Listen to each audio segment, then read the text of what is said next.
Pandangan Gitu. dan dampak US mencaplok Greenland, dampak untuk Indonesia apa, Pak? Aduh, kenapa sih semua pada mikirin negara lain? Hmm. Pikirin aja yang dilaksanakan oleh pemerintah kita. Ini, aduh, kenapa saya seringkali malas mau bicara gitu? Ini manusia, orang-orang ini berpikir parsial gitu.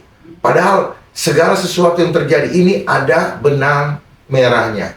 Saya ajarin ya, cara memahami persoalan, jahit benang merah, maka kalian akan melihat polanya. Selesai. Itulah kenapa ada dulu namanya pelajaran apa bukan permainan apa namanya?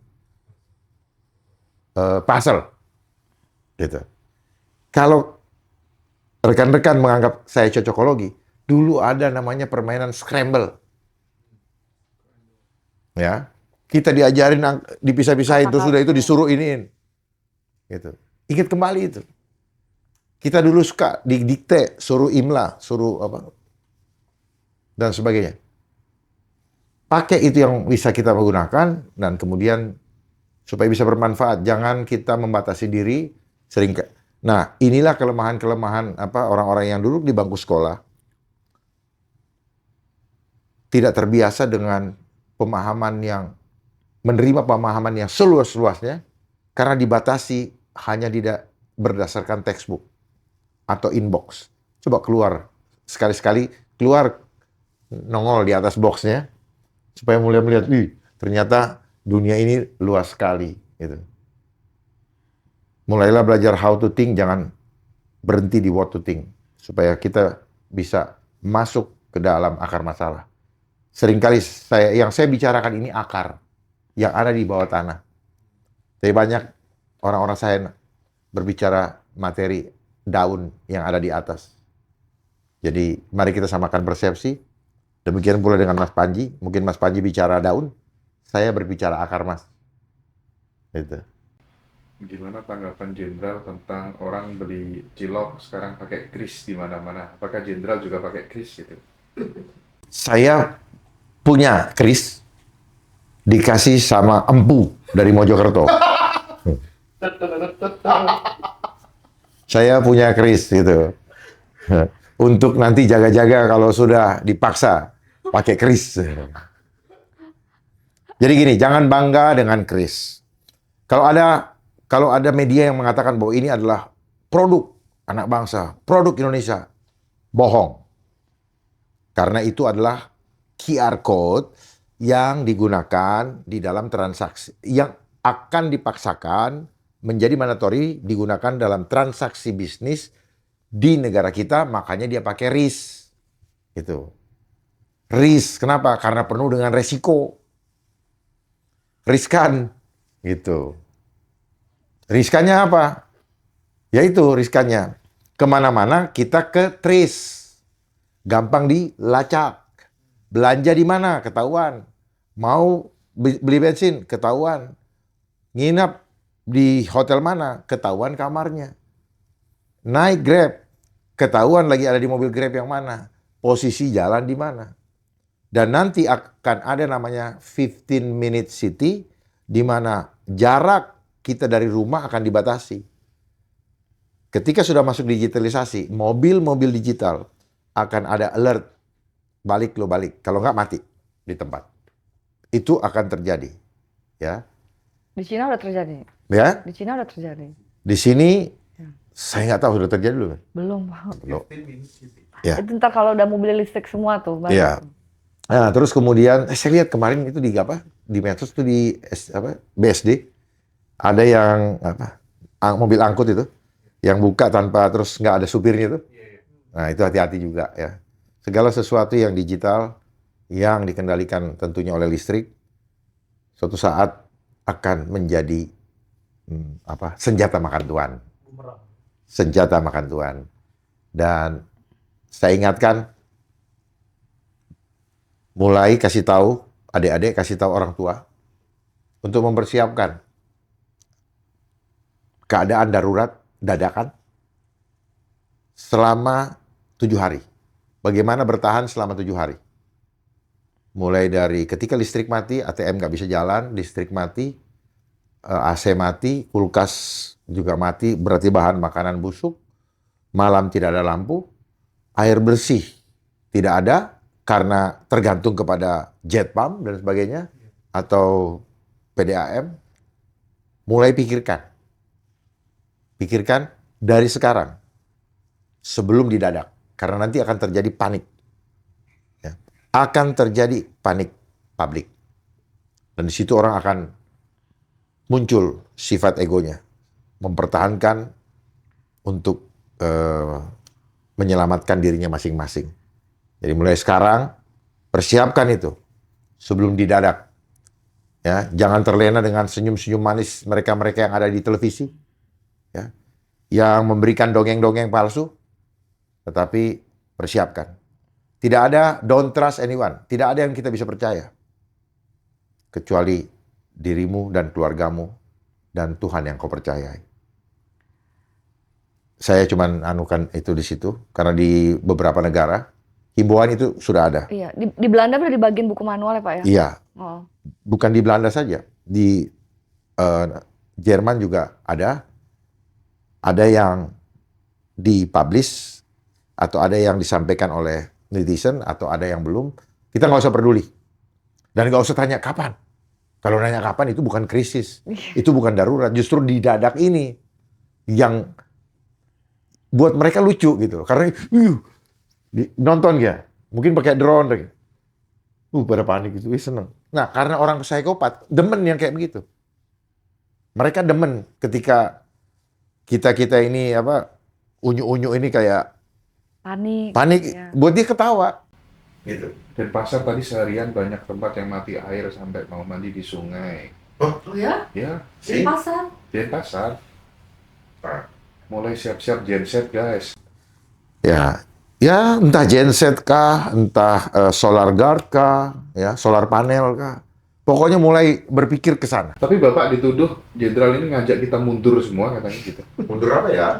Ngajarin kemunduran justru malahan kan. Mundur apa maksudnya? Iya, maksudnya ngajak hidup seperti zaman dulu lagi Ya. gitu. Kan gini, terserah, life is choice. Hidup adalah pilihan. Kita sudah tahu ancamannya di depan seperti apa. Silakan hadapi ancaman itu kalau kuat. Kalau Cara tidak kuat, masing-masing. ya. Inilah kelemahan orang yang dicucu hidungnya mengikuti perkembangan modernisasi. Ingat ya adik-adik, modern. Modern itu apa? Mode era nation. Tanpa sadar kita pikir kita adalah bangsa yang modern, namun ternyata kita sedang dilemahkan. Karena apa?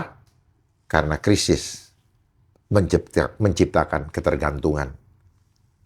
Yang berpikir seperti tadi, berarti jiwanya adalah jiwa sudah diperbudak. Tidak mampu keluar, karena sudah berada di comfort zone, zona nyaman, takut itu. Itulah yang terjadi dengan sistem ini. Dia manjakan, krisis dikasih, diberi persyaratan dengan kebijakan baru. Lu mau lanjut hidup, ikuti protokol setan yang akan terjadi. Itu. Ada lagi? Apa nih? Tadi yang kamu bilang tadi lucu apa? Pertanyaannya. Panji, terkait Panji tadi. Oh, udah tadi ya, udah dijawab ya. Aman ya, semua dijawab ya. Saya rasa semuanya sudah terwakili ya kan. Ada lagi? Ada lagi? Jenderal ini kan teman baiknya Pastor Daud Tony katanya. Nah, yang sering bikin ramalan-ramalan nanti amankan aset di emas, di ini. Komennya apa gitu? Apa terkait dengan yang disampaikan Bang Dharma bahwa akan terjadi seperti itu gitu? Sehingga aset real itu gimana, Pak? Sebenarnya itu bukan ramalan, ya. Begini, ada yang mengatakan ramalan, ada yang mengatakan nubuatan, ya. Silakan dengerin ya, ramalan, nubuatan. Saya mau bicara nubuatan. Sebenarnya yang bikin ramalan karena kayak setan gitu. Dia meramal ke depan, dia ini ke depan. Sebenarnya mereka yang bikin. Gitu. Jadi kalau ada yang bilang nubuatan, karena ada itu yang mengimani nubuatan harus terjadi, ya. Orang nggak sadar bahwa nubuatan ini artinya apa. Nu itu bahasa Sanskerta, manusia, buatan manusia. Makanya The Simpson, ya itu kayak nubuatan juga. Jadi dia menuliskan apa yang akan terjadi, tetapi diistilahkan itu dengan kata nubuatan. Jadi banyak orang yang mengatakan nubuatan harus terjadi. Dia nggak tahu asal kata nubuatan, dia nggak tahu karena apa? Mereka terdoktrin. Terdoktrin cuman what to think, tidak how to think. Kenapa ada kata nubuatan? Dari mana asalnya? Ternyata setelah saya pelajari apa itu manusia, buatan manusia. Kenapa tertulis itu harus terjadi? Karena yang merencanakan juga sama dengan yang menulisnya. Satu kelompok. Itu. Jadi kalau kita ini nanti akhirnya apa? Suatu keniscayaan. Gak bisa keluar. Tujuannya apa? Untuk kontrol iman. Untuk kontrol hubunganmu dengan Tuhan. Sehingga keberanianmu juga dikontrol. Tidak berani berbuat apa-apa. Karena apa? Semua harus terjadi. Kita tidak bisa menghindar. Lah, itu hebatnya mereka. Supaya there is no fighting. Ya. Seringkali orang bilang dilarang membunuh. Membunuh dengan murder itu beda. Killing dengan murder itu beda. Kalau kita diserang, kita boleh mempertahankan diri. Jangan kita menyerang untuk membunuh orang. Jadi seringkali dalam hal-hal seperti itu orang itu ini. Kalau defense boleh. Karena defense dia tidak datang dengan. Jadi bukan Tuhan melarang membunuh. Orang bunuh aja, enggak juga. Itulah kita dikasih akal budi. Jadi kita harus berhikmat. Itu. Nggak usah pakai berhikmat tuh nggak usah pakai pikiran macam-macam. Begitu hatinya penuh, mengenal jati diri, kesadaran bangkit, semuanya akan berubah. Gitu. Memandang kehidupan juga berubah. Ya. Hidup nggak melulu pengen pikir makan. Besok nonton yuk. Kita nanti makan di restoran mana yuk. Nggak lagi gitu, nggak. Gitu. Justru apalagi yang mau dikerjakan. Ya, kenapa itu orang susah? Akhirnya kita banyak bisa melihat. Kenapa dia susah? Oh ternyata dia susah dibikin susah. Kenapa ada orang miskin? Oh ternyata dia miskin karena diklasifikasikan sebagai orang miskin. Untuk mengklasifikasikan orang miskin, dia dibikin tidak punya pekerjaan. Gitu. Untuk dijadikan klasifikasi dia adalah narapidana atau orang-orang penjahat, kriminal, maka persulit cara dia mendapatkan kehidupan dia. Lalu ketika ditangkap polisi, dia dibilang kriminal. Sistem menciptakan seperti itu semua. Nggak ada sesuatu yang aneh. Betul. Jadi kalau kita sudah hidup sekian lama, nggak paham dengan rahasia, dengan hal-hal seperti itu, berarti kesadaran kita belum bangkit. Tapi kalau sudah, mau jalan kaki, mau naik motor, mau naik mobil murah, tidak perlu mobil ini, sama aja. Karena value-nya ada dalam diri kamu. Bang Dharma, kalau yang di Dubai itu sekarang kan udah mulai ionisasi awan itu ya, yang pakai drone itu ya. Di medsos ya? Ya, perang ke depan itu berarti kan cuaca dan air gitu ya. Memang geoengineering pusatnya sih. Geoengineering adalah cara mengambil alih kekuasaan dunia by system. Itu. Karena dari situ mereka bisa menciptakan ketidakpastian supaya mereka mudah mengontrol manusia. Manusia dasar takut mati, akhirnya kalau setiap ada bencana, ini terus. Padahal negara ini bisa diselamatkan hanya dengan satu keputusan politik daripada orang yang duduk atau didudukan menjadi kepala dari bangsa ini. Satu kata dikatakan, saya tidak mau jadi antek-antek asing. Selesai. Cuman gitu doang kok. Pertanyaannya, maukah itu dilaksanakan? Dan bukan cuma omong-omong, tindakan nyata dan jelas. Ya. Jangan terima Bill Gates. Gitu. Jangan terima ini. Indonesia bisa berdikari. Jangan disebut Indonesia kaya, tapi rakyat nggak makan. Ya. Kita berani menyebutkan Indonesia kaya setelah rakyat mengatakan, saya tidak butuh bantuan Anda lagi. Baru bilang negara kaya. Selama rakyat masih diterima bansos lewat kantor pos, BLT lewat kantor pos, selama itu negara ini bukan negara kaya.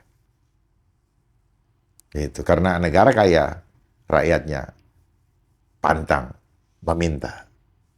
Minta. Sorry ya Pak, berarti kayak program-program seperti food estate gitu berarti titipan juga ya. Iya, Makanya semua. diganyangkan banget tuh. Pembebasan lahan lah, apa segala macam, nggak peduli pokoknya tabrak terus.